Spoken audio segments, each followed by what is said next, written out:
You are part of an equation, and you are needed.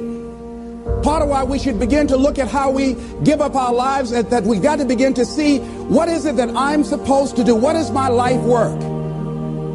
And then give ourselves to that.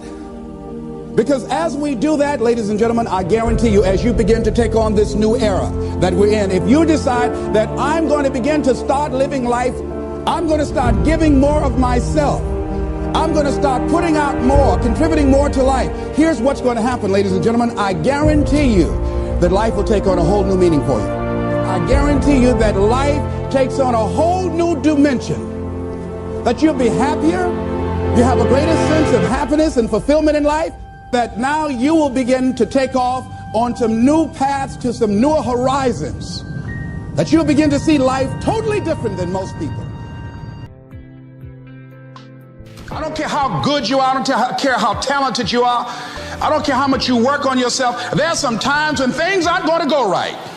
They just are not going to go right. There are times when anything that can happen will happen. Murphy's Law will be knocking at your door. Why? I don't know why. That's called life. And you have to deal with it. Sometimes your life will be in a slump, just like sports. Some of the best shooters can't hit baskets different times in games. They get in a slump. Do they sit on the sideline and say, I just didn't hit a basket today? No, they continue to execute. I suggest to you that if you are facing a challenge, don't stop. Stay busy. Work your plan. Continue to do those things that you know that work for you after you have evaluated yourself in the situation. Continue to move. Stay busy, stay busy, stay busy. Repeat out to me. Help somebody. And help yourself. Because what you give is what you get. Find somebody that you can help so you can forget about you for a moment. See, sometimes the best thing to do is to be. Sometimes you have to just back up and go within yourself. A bow and arrow, you can't take a bow and just push it out an arrow. You just can't push the arrow out. You have to pull it back and then release it. Sometimes you have to back up and go within and pray and meditate and recharge your batteries. Go away, clear your head, and then come back and look at it from a different vantage point. Don't operate while you are under the spell or the effect of what's going on. Next thing is that you've got to activate the thinker in you. Don't allow your emotions to control you. We are emotional, but you want to begin to discipline your emotion. If you don't discipline and contain your emotions, they will use you. Your mind goes on automatic, just like a guard. I loved reading the book called As a Man Thinketh by James Allen. He uses the analogy of the mind being like a garden. Weeds don't have to have any encouragement to grow. You don't have to water them. They don't have to get sunshine. They don't have to have fertile ground. They will grow through the cracks of a sidewalk. Am I right? But if you want to grow orchids or roses or any kind of exotic flowers, there are special processes and procedures you must go through. Well, by the same token, you don't have to force yourself or motivate yourself to think negatively, to be depressed, to hate somebody, to want revenge, to want to get back at somebody, to beat yourself up over the head, to feel loaded with guilt. You don't have to make any effort to do that. Your mind is on automatic. It will do that by itself. But if you want to begin to move into your own personal greatness, if you want to begin to really enjoy a happy, successful, healthy life, you've got to be willing to go against the tide. You've got to be willing to harness your will and say, in spite of this, I'm in control here. I'm not going to let this get me down. I'm not going to let this destroy me. I'm coming back, and I'll be stronger and better because of it. You have got to make a declaration that this is what you stand for. You're standing up for your dreams. You're standing up for peace of mind. You're standing up for health. You want it, and you're going to go all out to have it. It's not going to be easy when you want to change. It's not easy. If it were in fact easy, everybody would do it. But if you're serious, you'll go all out. So yes, I'm going to turn this situation around. I'm not going to sit back and moan and cry over what happened and what went wrong and who did what. I'm going to do something about this situation. The next thing that is important is that expect things to get better for you, because they are. See, life is cyclic. You're not, whatever experience you're having right now, it has not come to stay. It has come to pass. Not to stay, just to pass. It's just going through.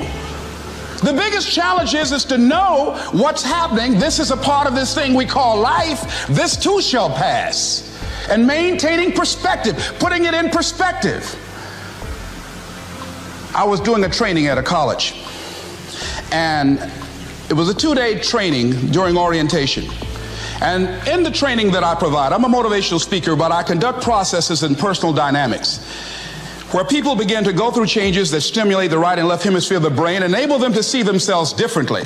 I conducted this particular simulation with these young kids, 17 and 18 years of age, so that they would begin to see how they make decisions and how they would survive in this particular simulation process we gave them. We had them to do it individually and then collectively. Over 30% of them wrote down as their first option, in order to survive, they would commit suicide. First thing they wrote down. Suicide among young people has increased 300%. Over 5,000 will successfully take their lives this year. Why? Why did they do that? I said, I was so shocked. I said, what do you mean? Well, at least we would not suffer. And then they had the nerve to write down all of the other things they were going to do after they committed suicide. I said, listen, Kadumbo. No, when you come up with a permanent solution for a temporary problem, that's it. Game's over. That's it. You're not going to do anything. Anybody wrote suicide at the top, you can put your pencil down. See, a lot of us, because of our limited vision of ourselves, a lot of us who begin to focus on problems and enable them to overwhelm us, we begin to think that we have no options. We begin to believe that there's no way out. Repeat after me, there's always a way. Where there's a will, there's a way. Shake somebody's hand on your right and left and say, I'm unstoppable.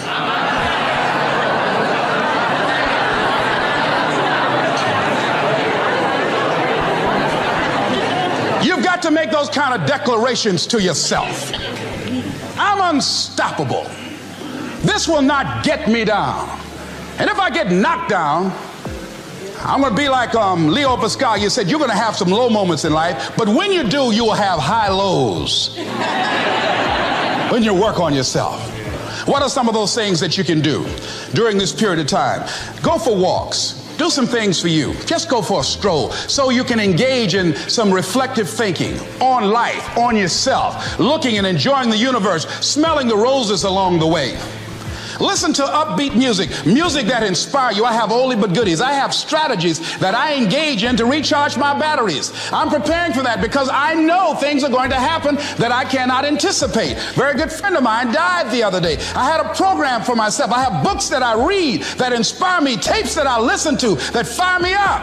Because you're going to have sometimes low moments when you won't want to get out of bed. You just want to stay there.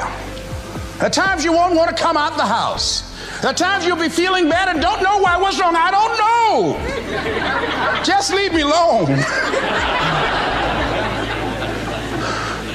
Why did that happen? I don't know. It's called life.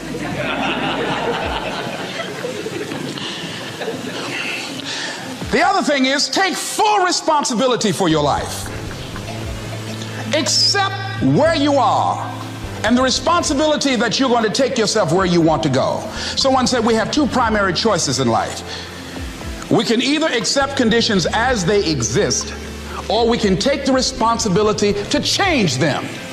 See, a lot of people want to exempt themselves from taking responsibility. All they want to do is talk about the problem.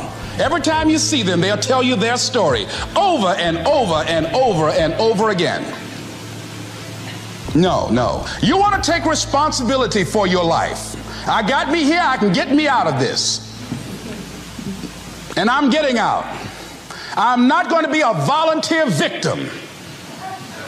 George Bernard Shaw said there are two kinds of people in life. You know, he said those that make things happen, those that watch things happen, and those that don't know what happened. And he said the people that get along in this life look around for the circumstances that they want, and if they can't find them, they make them. They create them. So part of beginning to get unstuck, you've got to decide that the behavior pattern that you have adopted doesn't work for you. You've got to change your strategies, and changing your strategy means reinventing your life. Recreating you, and you have the power to do that. You can decide that you're going to change, that you're not going to be a wimp. You can decide that you're going to stand up to life. You can decide that I'm going to live each day as if it were my last. You have the power to make that decision.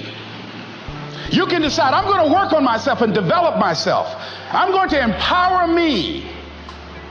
And all of these things that are happening to me right now, they're just temporary inconveniences. They're not stronger than I am. I'm in charge here. The most valuable commodity I know of is information.